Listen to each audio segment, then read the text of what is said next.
모든 어두움을 이기는 빛이라는 말씀을 우리에게 주셨습니다. 우리에게 그 빛이 임했습니다. 그래서 오늘 수요 예배는 하나님이 저와 여러분을 이 시대에 모든 어두움을 이기는 그 빛을 전달할 전달자로 부르셨습니다. 그래서 빛의 전달자입니다.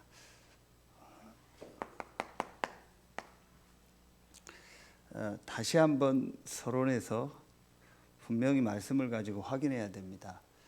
지금 세상의 문제는요, 한 가지 문제입니다. 창세기 1장 2절에 보면 땅이 혼돈하고 공허하며 흑암이 깊다고 했어요. 이 흑암이 깊은 속에 있다. 혼돈, 공허, 흑암입니다. 자, 이게 뭘 말하는 겁니까? 여러분, 이거 실제적으로 말씀 속에서 정말 보여져야 됩니다. 이게 뭘 말하는 겁니까? 지금 많은 사람들이 알지 못하고 있는 이걸 말하는 거예요. 영적인 문제를 말하고 있습니다. 성경은 영적 사실과 영적 세계와 영적인 부분에 대한 부분을 알리는 책이 성경입니다. 성경은 육신을 어떤 부분을 알리기 위해서 주신 책이 아닙니다. 세상 사람들이 지금 전혀 모르는 영적인 부분에 대한 부분을 설명하는 책이 성경입니다. 그 중에서 성경에만 밝히고 있습니다. 인간의 문제가 뭐냐? 지금 사람들의 문제가 뭐냐? 영적인 문제라는 거예요. 제가 주일날 오후에 예배 끝나고 이제 중앙병원에 신방을 갔어요. 코로나 때문에 못 들어가잖아요. 다 닫아놔서 응급실로 나오라고 했어요. 나와서 우리 이제 유숙경 성도하고 앉아서 밖에서 이제 그 입원한 분 데려놓고 얘기를 했어요. 그 뭐 편의점 테이블에서 이제 시작이다. 몸에 이제 병이 왔는데 앞으로 병 계속 올 거다. 이게 중독된 게 있거든요. 메시지 듣는지 모르겠는데 계속 온다. 이제 시작이다. 그 나중에 심각한 문제까지 올 거다. 그럼 어떡하냐? 이거 해결할 수 있냐? 해결 절대 못한다. 제가 확실하게 얘기했어요. 절대 해결 안 된다. 태어나서 조금 있으면 또 돌아간다. 절대 해결 안 된다. 왜 절대 해결 안 되는지 아냐? 영적인 문제다. 중독 문제가 아니다. 정신 문제가 아니다. 영적 문제다. 이게 당신에게 들리면 절대 해결된다. 이제 기도하는 또 한 분이 있는데 교회는 계속 못 나오지만 이분이 정신적으로 계속 힘들거든요. 계속 어려운 가운데 있거든요. 생각나서 제가 전화를 했어요. 전화를 받더라고요. 잘 지내시냐고 했더니 잘 지냅니다. 어렵지만 잘 지냅니다. 나름대로 잘 지내는 목소리로 얘기를 하더라고요. 그래서 이제 알겠다고 잘 지내고 제가 기도하고 있다고 그리고 끊었는데 조금 있다가 어디 제가 다락방 사역 가는데 문자가 왔어요. 뭐라고 왔냐? 간단하게 왔어요. 솔직히 힘듭니다. 자기 괜찮다고 했지만 솔직히 힘든 거예요. 그러면서 또 밑에 뭐라고 했냐? 어떻게 살아야 될지 모르겠습니다. 그럴 거다. 그래서 제가 또 전화를 했어요. 얘기했어요. 절대 해결 안 된다. 당신 문제. 근데 절대 해결되는 길이 있다. 내가 하라는 대로 하면 당신 해결된다. 근데 이제 금방 그게 안 돼요. 왜냐? 너무 이게 오래됐고 사실은 지금 힘드니까. 분명하게 여러분 확실히 봐야 됩니다. 우리가 그냥 얘기하는 게 아닙니다. 지금 이 영적인 문제에 대해서 전혀 모릅니다. 그래서 영적인 상태가 혼돈, 공허, 흑암 가운데 있다니까요. 다 핑계입니다. 내가 마음이 힘들다, 생각이 힘들다, 뭐 때문에 힘들다. 전부 자기도 모르고 속고 있는 겁니다. 영적으로 자기가요, 지금 혼돈, 공허, 흑암 속에 있는 거예요. 그래서 지금 이 시대 문제가요, 계속 오는 겁니다. 여러분, 이게 우리에게 제일 먼저 보여줘야 돼요. 성경은 이 부분을 처음부터 말한다니까요. 그래서 하나님이 여기에 대한 답으로 뭘 줘요? 빛을 주신 겁니다. 그래서 성경에 처음에 나오는 게 뭐예요? 혼돈, 공허, 흑암이 깊음 위에 있고 하나님의 신은 수면에 운행하시니라. 1장 3절에 창세기 1장 3절에 하나님이 빛이 있으라 하시니 빛이 있었고, 그게 뭡니까? 이게 복음입니다. 이게 보여져야 돼요. 이게 보여져야 사실은 그 사람 인생이 뒤바뀌는 거예요. 저는 확실하게 얘기할 수 있습니다. 그 여러분이 어떤 사람을 만나든지요, 이 부분을 딱 가지고 있어야 돼요. 아, 지금 이 시대에 아무도 해결할 수 없는 이 영적인 문제로 사람들이 혼돈, 공허, 흑암 가운데 있구나. 이들에게 하나님이 빛을 전하라고 나에게 먼저 그 빛을 주셨구나. 이 빛의 전달자로 하나님 나를 부르셨구나. 그럼 어떻게 해야 됩니까? 첫 번째입니다. 제일 첫 번째로 어떻게 해야 되냐? 가장 먼저 이 빛 앞에요, 완전 무릎 꿇어야 돼요. 이게 빛의 전달자로 우리가 하나님 앞에 이제 여정을 가는 제일 중요한 첫 번째입니다. 제일 먼저 이 빛 앞에, 이 복음 앞에요, 완전 무릎 꿇어야 돼요. 이게 첫 번째입니다. 마태복음 28장 16절 17절에 보면은요, 11 제자가 갈릴리에 가서 예수께서 지시하신 산에 이르러, 그게 16절입니다. 17절에 예수를 배웠고 경배하나 아직도 의심하는 자가 있더라 그랬어요. 제자들이요, 그렇게 예수님을 따라다녔는데도 예수님이 누군지를 몰랐어요. 부활하신 예수님을 만나고도요, 아직도요, 이 사실은 정말 깨달아지지 않은 거예요. 저는 이 말씀이요, 제 생을 바꾼 말씀입니다. 이번 전도학교 말씀 들으셨죠? 하나님 앞에 쓰임받은 모든 사람들은 붙잡은 말씀이 있었다. 근데 저에게 하나님이 주신, 당신에게 주신 정말 인생을 바꾼 말씀을 뽑으라면은 저는 여기를 뽑습니다. 이 본문 별로 안 유명한 본문입니다. 대부분 뭐 마태복음 16장 16절, 뭐 사도행전 1장 8절, 뭐 창세기 3장 15절 이런 걸 하잖아요. 저는 이게 제 생을 뒤바꾼 거예요. 여러 번 얘기했죠. 우리 여러분은 더 관계 있죠. 송 목사님이 대만 사역을 많이 하셨잖아요. 제가 대만 집회를 갔을 때요, 따로 현장팀 사역을 해요. 따로 불러서 메시지를 하는 게 있어요. 여러분 아시잖아요. 그때 유 목사님이 진지한 얘기를 했어요.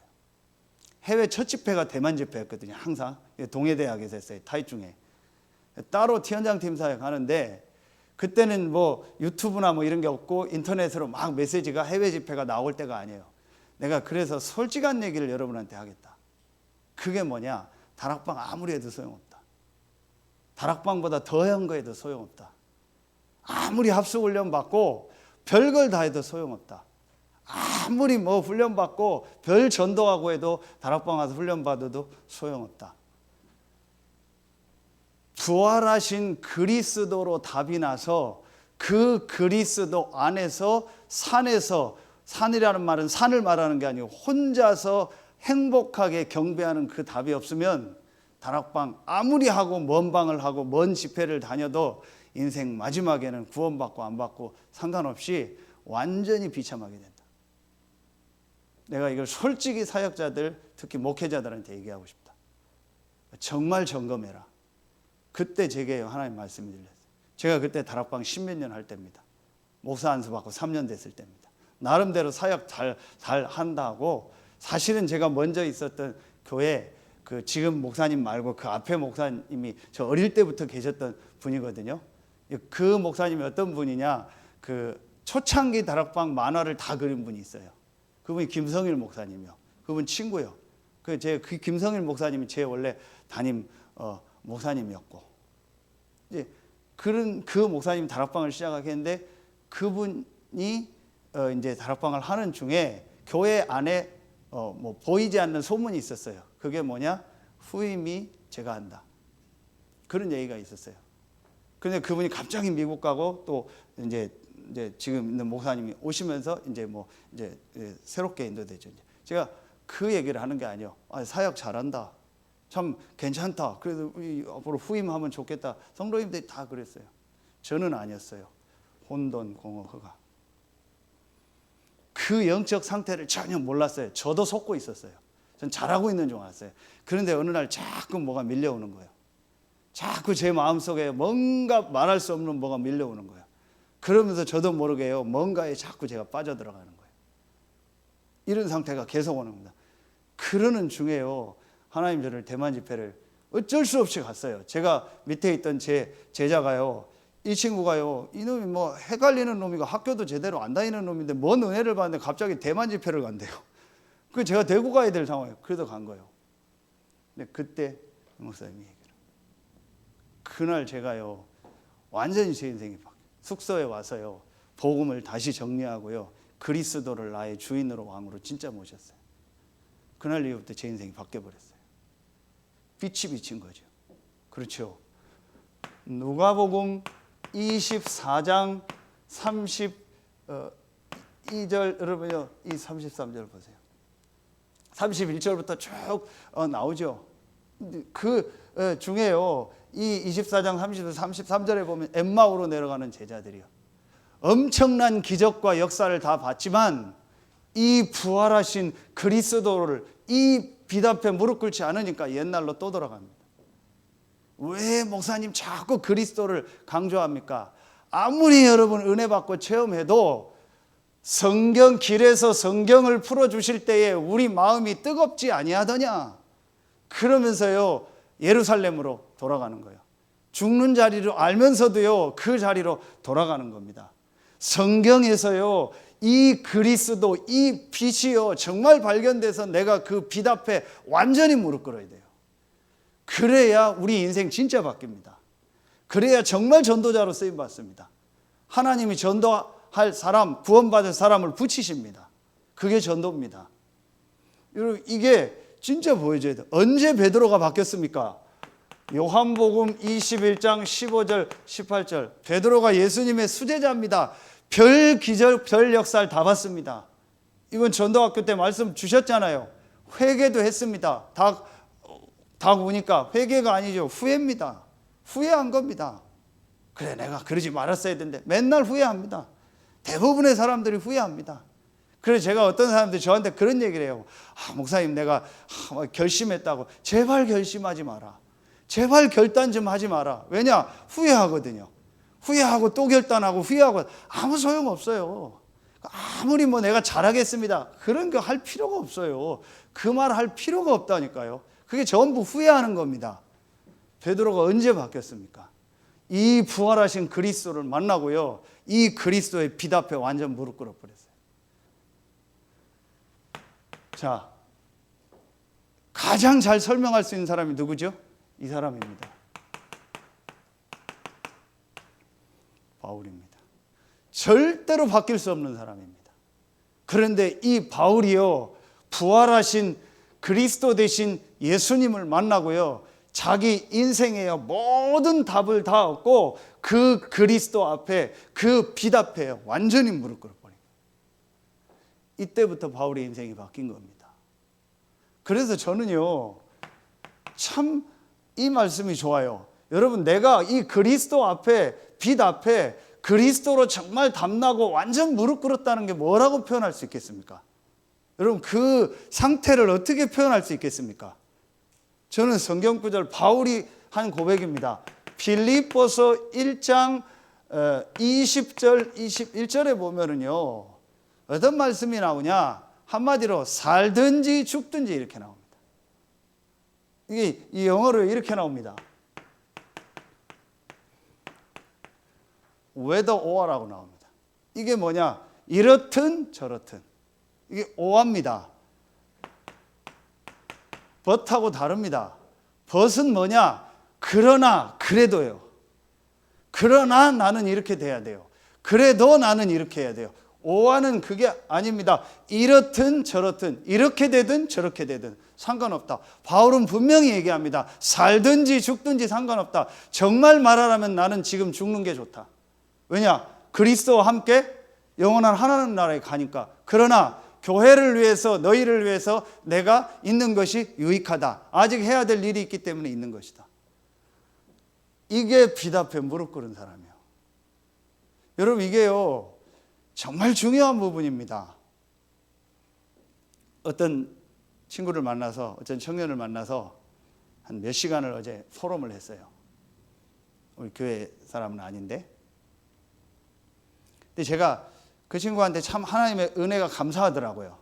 자기에게 이제 하나님 복음을 깨닫게 하고 이런 속에서 복음을 새로 하는, 깨닫게 하는 시간표요. 근데 제가 그 친구한테 딱 포럼 하는데 하나 해주고 싶은 얘기가 있었는데 차마 그 얘기를 못 하겠더라고요. 그래서 강단 말씀이 성취가 안 됐어요. 강단 말씀에 있는 그대로 얘기해 줘야겠는데 제가 얘기를 못 하겠더라고요. 자기는 그게 너무 은혜에서 좋으니까. 뭐라고 얘기하냐, 자기가 복음을 참 요즘 깨닫고 하니까 너무 감사하고 평안하고 좋대요.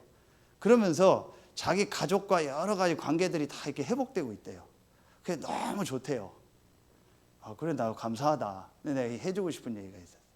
네 마음이 평안하고 안 평안하고 복음은 똑같은 거다. 관계가 회복되고 안 되고 복음은 똑같은 거다.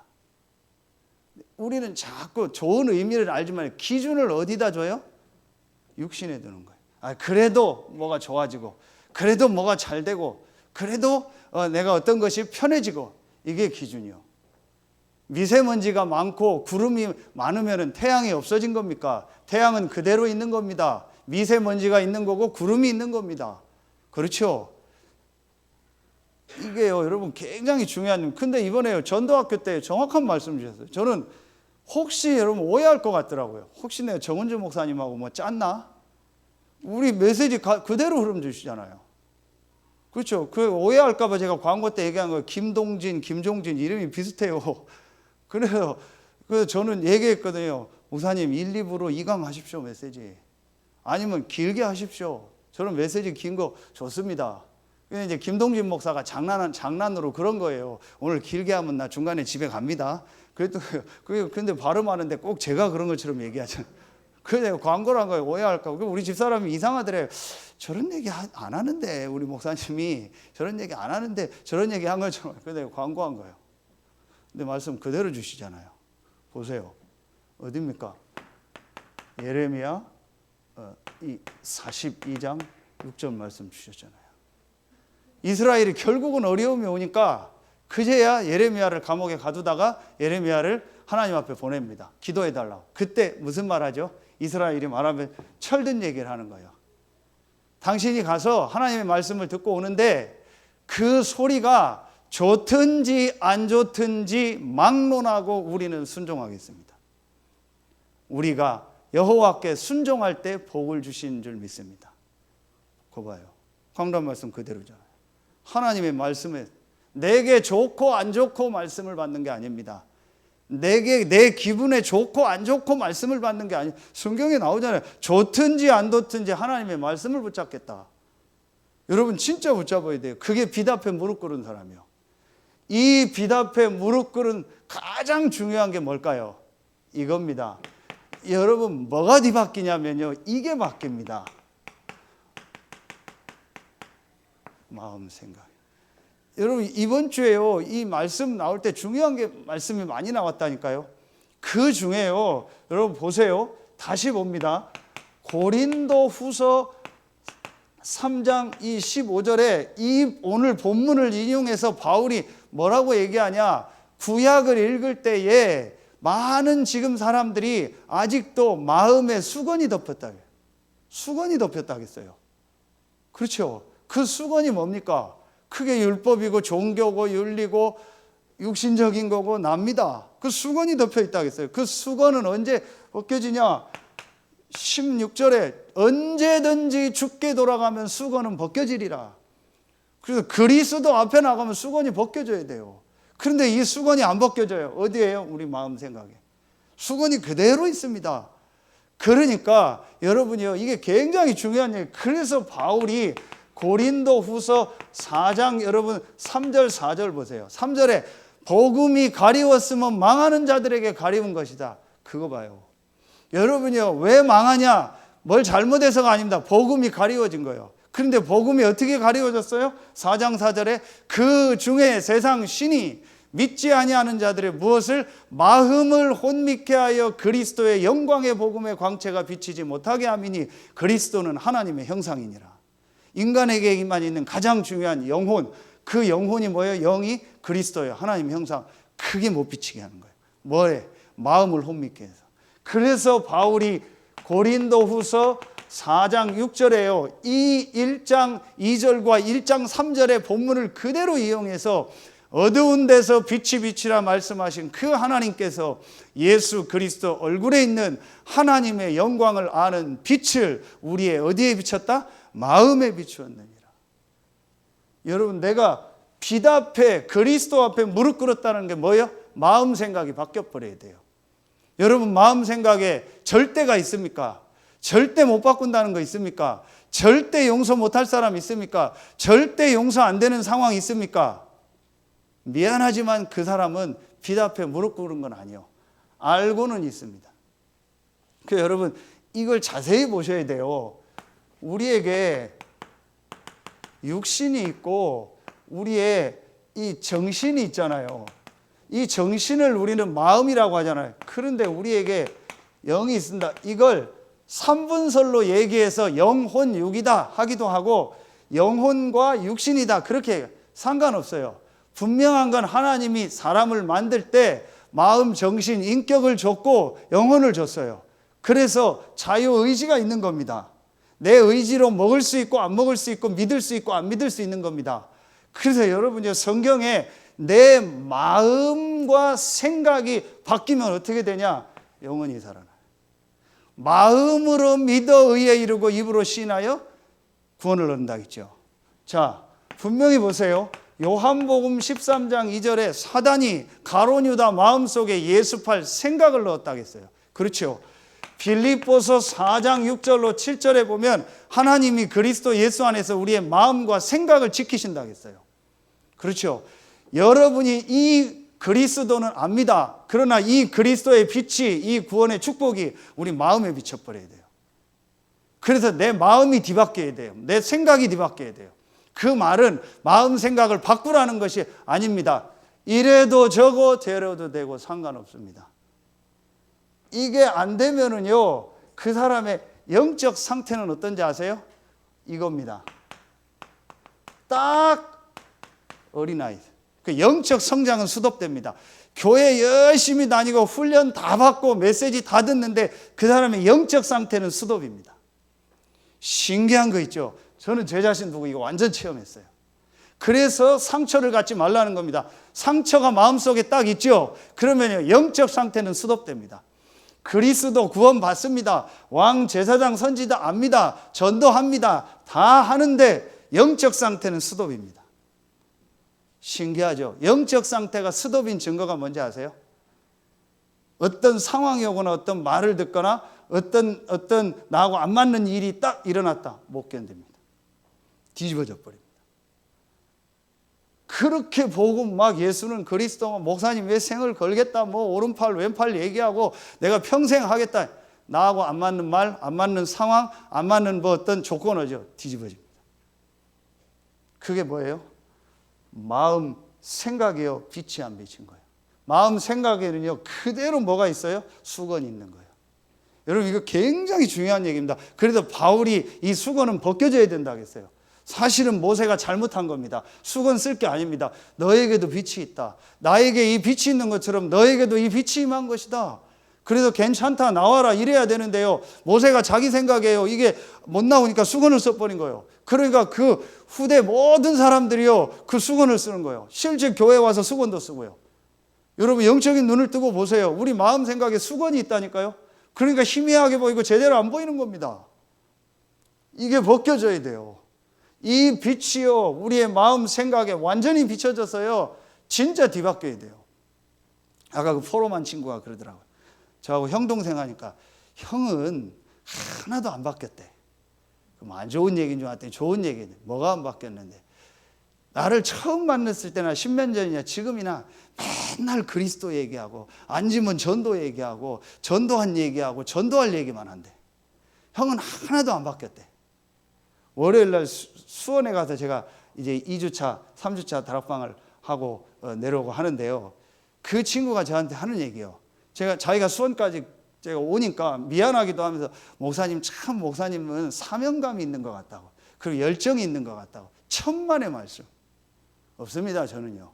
제가 그 친구한테 얘기했습니다. 천만의 말씀. 내가 안 변한 게 아니다. 하나님의 은혜로 이 빛이 내 마음에 비춰버렸다. 그래서 그 어떤 것보다도 나는 이 빛과 이 구원과 이 그리스도의 축복이 크다라는 게 믿어진다. 그리고 이 빛이 없어서 사람들이 어려움 당하는 걸 나는 보여진다. 그래서 이걸 말해주고 싶은 것뿐이다. 내가 훌륭한 게 아니다. 결심을 잘하는 게 아니다. 의지가 강한 게 아니다. 이 너무 큰 그리스도의 빛, 청량할 수 없는 이 그리스도의 은혜가 내 마음에 비춰버리니까 아무것도 문제가 안 된다. 정말입니다, 제가요. 여러분, 이게요 정말 중요합니다. 마태복음 18장 36절에 보세요. 중요한 말씀이 나옵니다. 예수님이 여러분이요 중요한 산상수훈부터 얘기할 때마다 무슨 얘기를 하냐면 용서 얘기를 합니다. 이때 베드로가 와서 얘기를 합니다. 뭐라고 묻냐? 예수님한테 몇 번을 용서합니까? 7번 용서하면 되겠습니까? 그때 유명한 말씀 나오잖아요. 7번씩 70번 용서해라. 그럼 490분이죠. 70에 49. 그럼 491번째는 용서하지 말란 얘기입니까? 아니죠. 다 용서하라는 얘기예요. 그러면서 유명한 비유가 나옵니다. 1만 달란트 빚진 자 비유가 나와요. 1만 달란트가 어떤 사람은 지금 돈으로 하면 몇 조 원이 된대요. 도저히 갚을 수 없는 돈을 빚을 진 겁니다. 그래서 그 주인이 1만 달란트 빚진 사람한테 와서 빚 갚으라고 했습니다. 근데 못 갚는 거예요. 그 옥에 가둬서 조사해 봤더니 갚을 형편이 안 돼. 그래서 1만 달란트를 다 탕감해줘 버렸어요. 그리고 해방시켜서 나가는데 이 1만 달란트 탕감받은 이 사람이 가다가 자기한테 100데나리온, 1만 달란트하고 100데나리온은 돈으로 비교가 안 돼요. 100데나리온 빚진 자를 만난 거예요. 그래서 너 100데나리온 갚아라. 근데 못 갚는다고 하니까요, 때리고 옥에 가둔 거예요.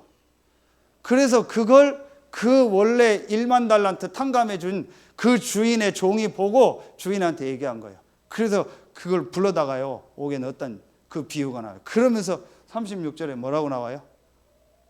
너희가 마음으로 형제를 용서하지 아니하면 하늘에 계신 하나님도 그렇게 하리라. 주기도문 얘기하고 끝에 또 뭔 얘기해요? 용서 얘기해요. 예배하기 전에 용서하라는 게 뭘 말하는 겁니까? 용서 얘기를 하는 게 아닙니다. 우리에게 이 그리스도의 빛, 구원의 축복이 임한 거예요. 그 은혜와 바꿀 수 있는 게 있습니까?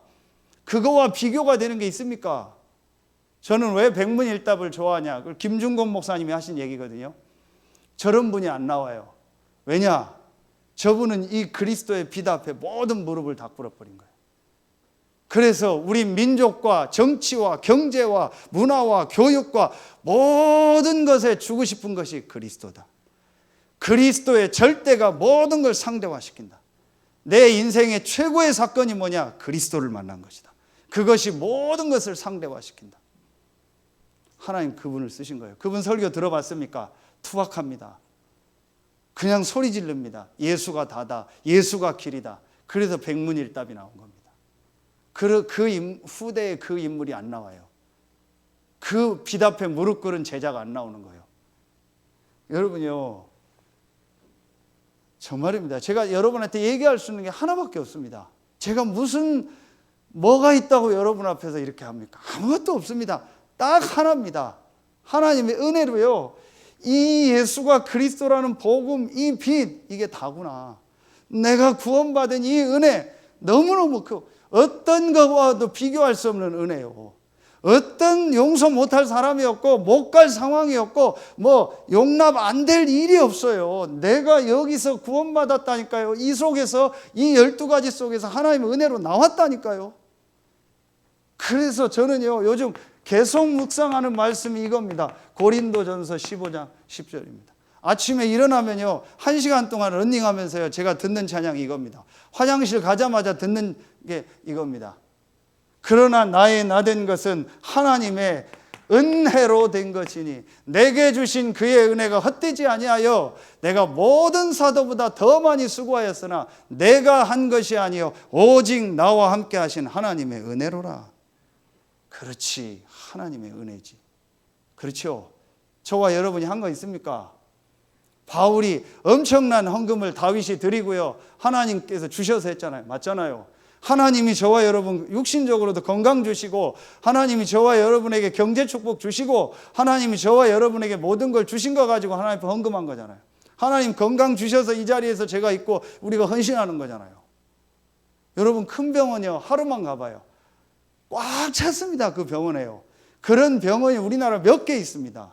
조그만 병원까지 하면 엄청나게 많은 사람들이 지금 병원에 누워 있습니다. 하나님의 은혜로 구원 얻고 하나님의 은혜로 이 복음의 대열에 우리가 서 있는 거예요. 뭐가 비교가 됩니까? 비교할 게 없어요.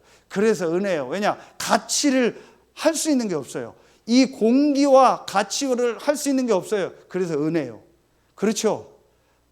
하나님 은혜로 주신 겁니다. 누구에게나 주신 거예요. 태양과 가치를 비교할 수 있는 게 없어요. 그래서 은혜로 주셨다. 누구에게나 구원의 가치를요 측량할 수 있는 게 아무것도 없습니다. 그래서 그 구원이 은혜입니다.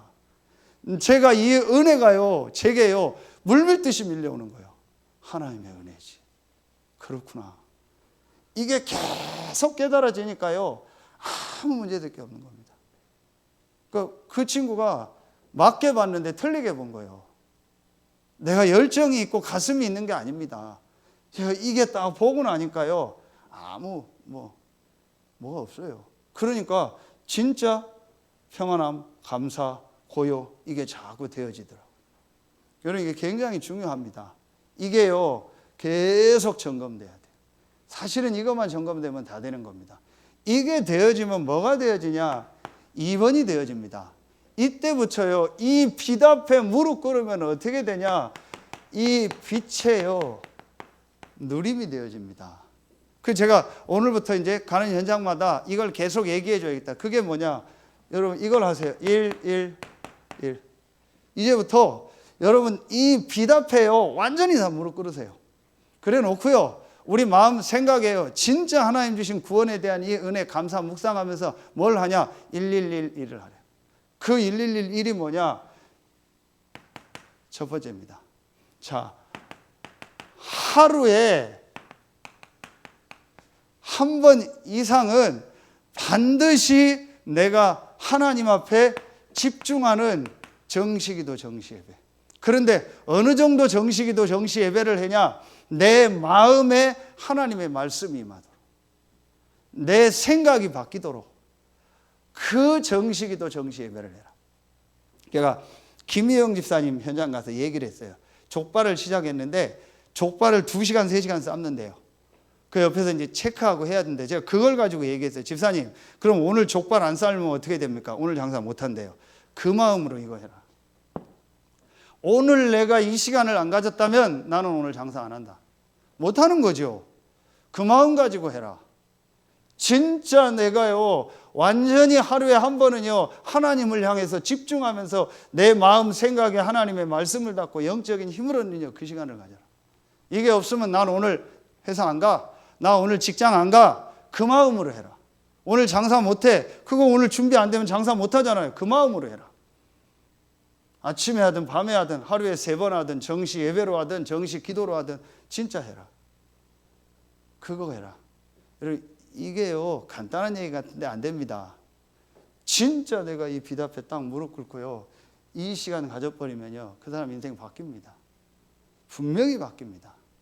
그러면서 뭔 얘기를 지금 계속하냐? 일주일 한 번. 이건 뭐예요? 이게 바로 주일 예배입니다. 다음 주일 예배입니다. 메시지입니다. 안식일을 지켜라. 안식일 안 지키면 어떻게 해라? 죽여라.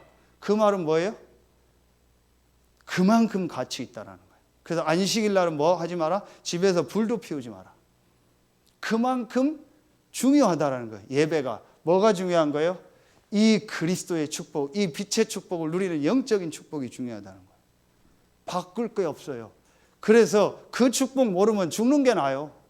영적인 눈을 뜨고 보세요. 여러분, 이 영적인 거 모른다. 죽는 게 나아요. 그러니까 우상숭배하면 다 죽이라고 한 거예요.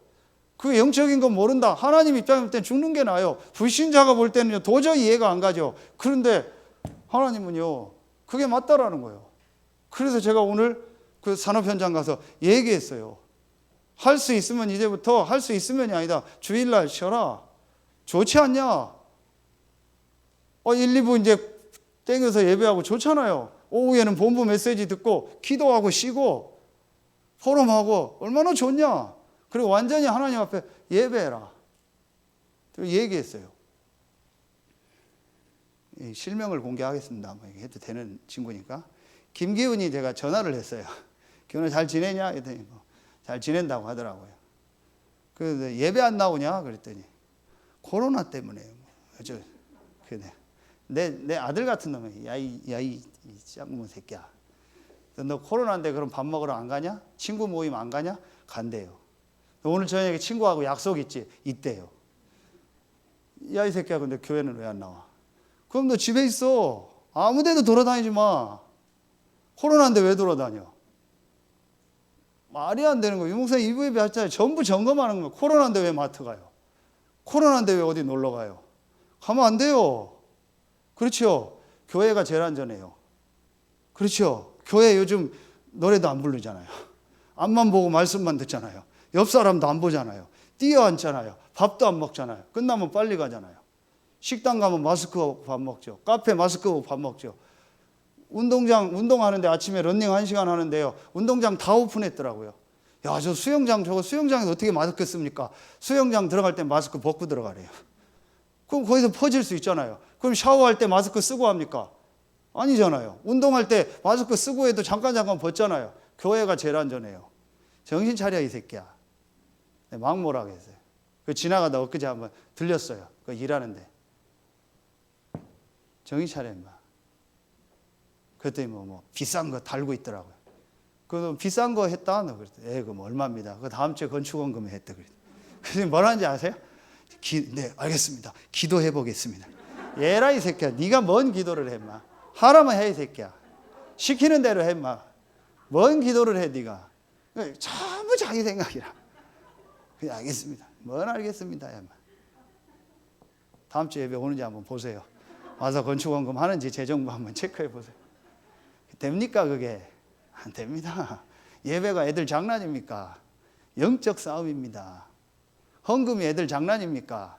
되는 게 아닙니다. 10억 벌면 11조 할 것 같죠? 1000억 벌면 11조 할 것 같죠? 천만의 말씀. 10,000원 있을 때 11조 해요. 10만 원 벌 때 11조 해요. 그게 진짜입니다. 정말요, 이 예배 생을 걸어라. 싹 다 핑계입니다.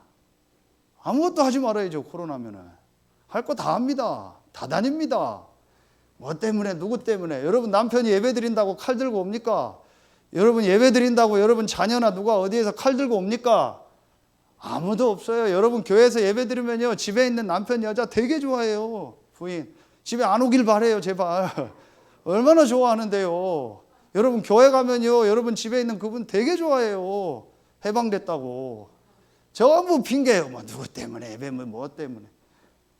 왜 이런 얘기까지 하냐? 진짜 예배가 뭡니까? 다음 주일 지금 완성된 축복이요. 모든 축복이 임하는 날이 예배예요. 보좌의 축복이 임하는 날이 예배예요. 인간에게만 주신 축복이 예배예요. 하나님이 모든 걸 완성하고 마지막에 주신 게 뭐예요? 예배예요. 샤바트, 안식일, 모든 걸 수도하고 하나님을 향해라. 질병 치유됩니다. 정신병 치유됩니다. 정신병의 끝이 뭔지 아세요? 중독의 끝이 뭔지 해야 돼요? 예배 안 드려요. 예배 안 드립니다. 예배만 드리면 삽니다. 예배만 안 드립니다. 마지막 터미널 코스가 그겁니다. 그래도 뭐 우리 집안 얘기하는 게 나으니까 딴 사람 얘기보다 우리 어머니하고 집사람은 아니에요. 이제 아버지 얘기하려고. 아버지가 수술한 1년 됐잖아요. 가끔 이제 교회 나오는데 아무도 없을 때만 몰래 와요. 와서 교회 관리하고 하시더라고요. 그 예배 나오면 될 텐데 예배 안 나와요. 그럼 아무 데도 안 가냐? 다 가요. 가서 밤새서 앉아 있어요. 밤새서 할 일 다 하세요. 제가 항상 아침에 나갈 때 보면 우리 아버지 차 색깔이 특이하잖아요. 그게 저쪽 밖에 딱 그 야외 주차장 거기에 돼 있어요. 그럼 새벽에 온 날이요. 밤새는 겁니다. 교회 와 1시간 앉아있는 건 못하는데 밤새서 본인 좋아하는 건 합니다. 여러분 2시간 3시간 영화 보죠. 드라마 무조건 1시간입니다. 꼼짝 않고 드라마 보죠. 그 드라마 재밌는데 끝나버리면 다음 주 언제 오지 그러죠. 설교 그렇게 듣습니까? 길다 짧다 이러죠. 진짜 하나님 말씀 놓고 정말 감사하다고 듣습니까? 그렇게 예배 옵니까? 예배 빨리 끝났으면 좋겠다 생각 많이 해야 됩니다. 우리가 하나님 앞에 예배하고 말씀 드는 걸 어떻게 드리나? 이건 율법 얘기가 아닙니다. 이 빛 앞에 제가 딱 무릎 꿇어요. 그 친구가 저한테 묻더라고요. 형, 그 빛 앞에 무릎 꿇으니까 제일 먼저 되는 게 뭐야? 조금 더 주저없이 얘기했는 그게 예배고 기도였다. 나는 그게 제일 감사하다. 그래서 저는요, 주일날 되겠잖아요. 김치훈 목사님 누가 서든요, 노예 예배 간다. 메시지 길게 하십시오. 예배 제대로 하게. 그게 제일 중요합니다. 그럽니다. 정말입니다. 왜냐? 제 생에 제일 소중한 게 예배예요. 그게 기도. 이게 되어지면요, 3번입니다. 뭐가 되어집니까? 그때부터요, 내가 일주일에요, 여러분, 한 현장씩. 이게 다락방이요, 이게 지교입니다. 그래서 여러분이요, 이제부터 111, 개인화, 교회화, 현장화. 그리고 내가 하루에 한 번은 완전히 하나님을 향해 집중하고, 일주일에 한 번은 모든 걸 수도하고 예배하고, 일주일에 내가 있는 현장이든 지역에서 함께하든 내가 한 현장에서 다락방 지교에 참여하거나 인도하거나 아니면 함께한다. 그래서 지역에서 전도운동한다. 이걸 마음에 딱 담으세요. 이게 누림입니다. 자, 그러면 마지막 3번째입니다. 그러면 어떻게 되냐? 여러분, 이때부터요, 빛의 전달이 되어집니다. 이 빛이 전달됩니다. 근데 여기서 여러분 키만 딱 하나 잡으면 돼요. 복잡하게 설명할 거 없고요. 얼마 전에 유 목사님 중요한 메시지를 주셨습니다. 여러분이 이제부터 뭘 하냐? 이 그리스도 빛 앞에 무릎을 딱 꿇어버리면요, 어떻게 되냐? 여러분이요, 그리스도가 나의 주인이죠. 그런데 내가 이 밑에 있는 게 아니라겠어요. 어디에 있는다겠어요? 하나님의 이 흐름 속에 있는 나요. 그럼 여러분이 전도를 막 열심히 한다 안 한다 그게 중요한 게 아닙니다. 이 흐름 속으로 내 삶이 완전히 들어가면요, 하나님은 이 빛은 여러분을 통해서 전달되게 돼 있어요. 모세 얼굴에 광채가 나니까 보는 사람이 알잖아요.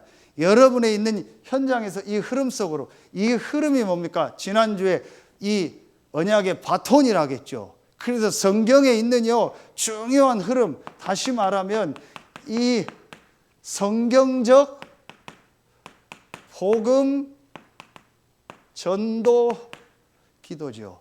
지금 이 흐름 속에서 유 목사님 7대 흐름, 62가지 계속 나오죠. 그게 성경에 있는 가장 중요한 메인 이 스트림이요. 이 복음 전도 기도의 흐름 속으로 들어가는 거예요. 그래서 여러분 말씀 듣는 겁니다. 그럼 우리 본부 메시지 계속 나오죠.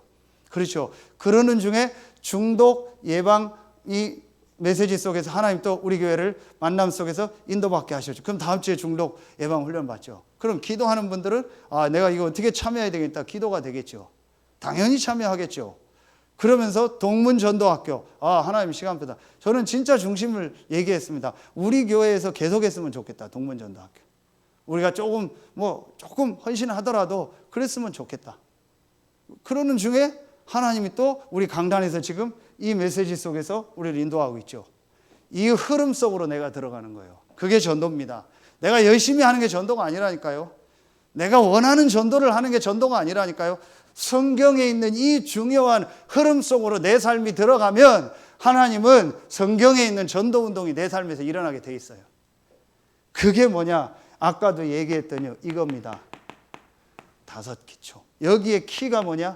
다락방입니다. 내가 있는 현장에 이 빛이 비치니까 이 빛은요, 만남을 통해서 전달되게 돼 있고요. 이 빛은요, 우리의 가정 현장에 전달되게 돼 있고요. 이 빛은요, 업의 현장에 전달되고 지역 현장에 전달되게 돼 있어요. 여러분 기도하세요. 그 오스카이 우리 미션홈이 1년 됐는데 하나님 시간표 속에서 이제 우리 있었던 우리 조은영 성도님이 그 옆으로 좀 이사를 하게 됐어요. 그래서 좋은 시간표다. 여러분 기도하세요. 진짜 미션홈을 놓고. 우리 장로님도 계시고 여러분 헌신으로 이제 인도받고 있는데 정말 이 미션홈에서 앞으로 지역 플랫폼이 되고 사람 부르고 제자 훈련하는 미션홈이 돼야겠다. 제가 기도하겠다. 그래서 여러분 모든 가정이 미션홈이 되도록, 여러분의 사업장이 전부 미션홈이 되도록. 그래서요, 이 지역에요, 우리가 본부교회로서 이 성경적 복음 전도 기도 이 흐름을 전달해야겠다. 그래서 전체 메시지, 강단 메시지 이걸 가지고요, 여러분 그 속으로 들어가세요. 해보세요. 한번 어떻게 되나. 왜 그게 안 될까요? 아까 얘기했죠. 내 마음, 내 생각에 너무 많은 게 많아요. 이 빛 앞에 무릎 꿇으면요, 마음 생각이 없어요. 저 요즘 방송 보니까요, 참 처음부터 느꼈거든요. 여러분 보이죠? 그 강철부대, UDT 뭐 다 나오잖아요. 막 해병대 다 나오잖아요.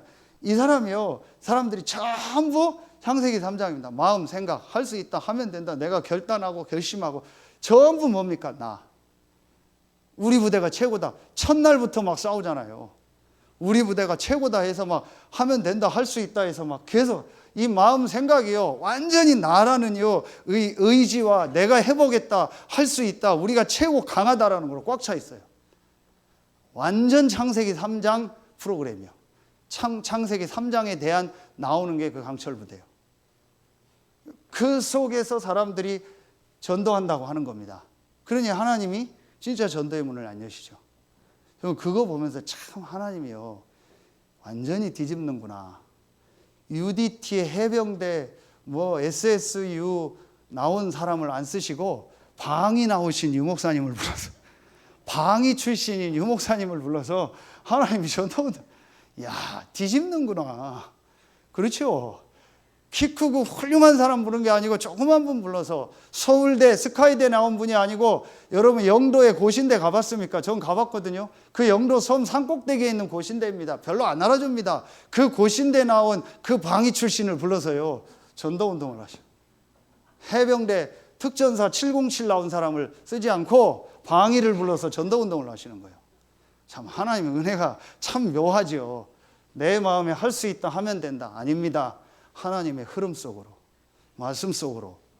앞으로 보세요, 여러분. 그래서 이거 하는 교회가 우리 교회입니다. 그리고 앞으로 이거 할 중직자 렘넌트 계속 키울 겁니다. 그리고 지난주에 했던 미중모, 전부 이거 할 수 있는 사람으로 우리가 만드는 거예요. 그게 하나님 원하는 겁니다. 그걸 놓고 237 치유 5천 종족 서밋, 그럼 이 지역에 어떤 플랫폼을 만들까? 우리 1세대 장로님들은 기도하세요. 어떻게 이 지역에 그 플랫폼을 만들까? 그리고 어떻게 올라오는 중직자들, 렘넌트들을 키워서 전 지역에 전도운동이 일어나도록 할까? 그거 기도하는 겁니다. 하나님 계속 문을 여실 겁니다. 내 마음, 내 생각에 원하는 전도하지 말고 지금 강단과 전체 메시지를 나왔던 이 흐름 속으로 들어가라. 그렇죠? 이거 여러분 하면 되는 겁니다. 그럼 결론 맺겠습니다. 그럼 빛의 전달자로서 우리가 어떤 결단을 내려야겠습니까? 이번 어디입니까? 전도 학대 딱 주셨어요. 영어로 never before, never after라고 했어요. 전무후무하다. 전에 없고 후에도 없다. 그 결단을 내려다. 그게 바로 뭡니까? 말씀 그대로 주셨어요. 김동호 목사님 주신 말씀, 우리 렘넌트 예배, 이번에 렘넌트 데이 말씀, 유 목사님이 전무후무한 결단 뭐다? 우리는 복음이 아니고 오직 복음한다. 우리는 전도가 아니고 오직 전도한다. 우리는 기도가 아니고 오직 기도한다. 이 일을 하는 사람이고, 이거 하는 목사고, 이거 하는 교회다. 우리 교회는 이거 한다. 여러분, 유 목사님 메시지가 제 메시지는 비교가 안 되고, 조회수가 몇 번 나오는 거 보십니까? 많으면은 1000명 이 정도 나옵니다. 물론 많이 하니까 그런데, 이찬수 목사님이라는 분이 있습니다. 분당 우리 교회. 원래 그 교회가 서울 임마누엘 교회 지금 있는 걸 살려고 했거든요. 근데 하나님이 먼저 이제 서울 임마누엘 교회 그걸 딱 사게 했어요. 엄청 큰 교회입니다. 거기에 3일 지났는데 주일 메시지 조회수가 9만 회입니다. 3일 지났는데, 그리고 밑에 구독자가 몇 명이냐? 19만 명입니다. 서울 임마누엘 13,000명, 부산 9,000명입니다. 우리 교회 300몇 명. 구독자가 그렇습니다. 그런데 그 정도입니다. 그분 설교 들어봤는데 이유가 있어요. 그래도 기존 교인들 중에서는요, 목사님들 중에서는요, 이 본질에 대한 얘기를 많이 하시더라고요. 근데 제가 그 메시지 듣고 조금 위안을 얻었어요. 그분이 원고 없이 소리를 많이 지르더라고요. 내가 은혜를 받았어요. 내가 소리 지르고 막 이러는데 고민이 됐는데 그분이 막 소리 지르고 막 이러더라고요. 전혀 막 목소리 톤이 막 좀 그렇더라고요. 왜 그 얘기를 하냐? 그런 교회들 많아요. 훌륭한 분들 많아요. 여러분 싱어게인에서 1등한 이승윤이라고 알죠? 그 PK입니다. 그 목사님이 누구냐? 이재철 목사님입니다. 유명한 분입니다. 기독교계에서 유명합니다. 은퇴해서 지금 함양 옆에 있는 거창에 내려가 있습니다. 홍성사 큰 서점 대표고요. 굉장히 인격적으로 훌륭합니다. 그 아들이 이승윤입니다. 그 둘째가 유튜버로 유명하고 또 한 명은 아주 또 엘리트입니다. 그 자녀들을 달란트를 가지고 잘 키웠더라고요. 절대 목회자 자녀라는 거 눌리지 말고 니들이 하고 싶은 거 해라. 잘 키웠더라고요. 훌륭한 분 많습니다. 그러나 오직 복음, 오직 전도, 오직 기도하는 목사, 중직자, 교회가 얼마나 있을까요? 이 시대의 이 영적인 문제를 알고 이 빛을 전할 사람이 얼마나 있을까요? 그게 우리 다락방이고 그게 여러분이고 우리 교회입니다. 여러분 진짜 언약 붙잡으세요. 완전히요 우리가요 새로 시작하는 거예요. 정말 여러분에게요 새로운 응답 축복이 시작되는 이번 주간이 되어질 줄로 믿습니다. 기도하겠습니다. 하나님 참 감사합니다.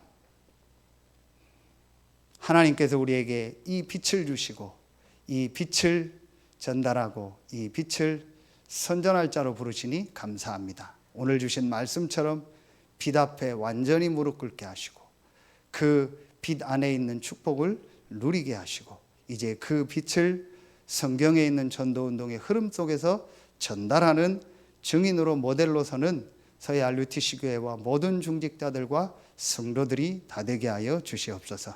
지금은 우리 구주 예수 그리스도의 은혜와 우리를 사랑하시는 하나님의 사랑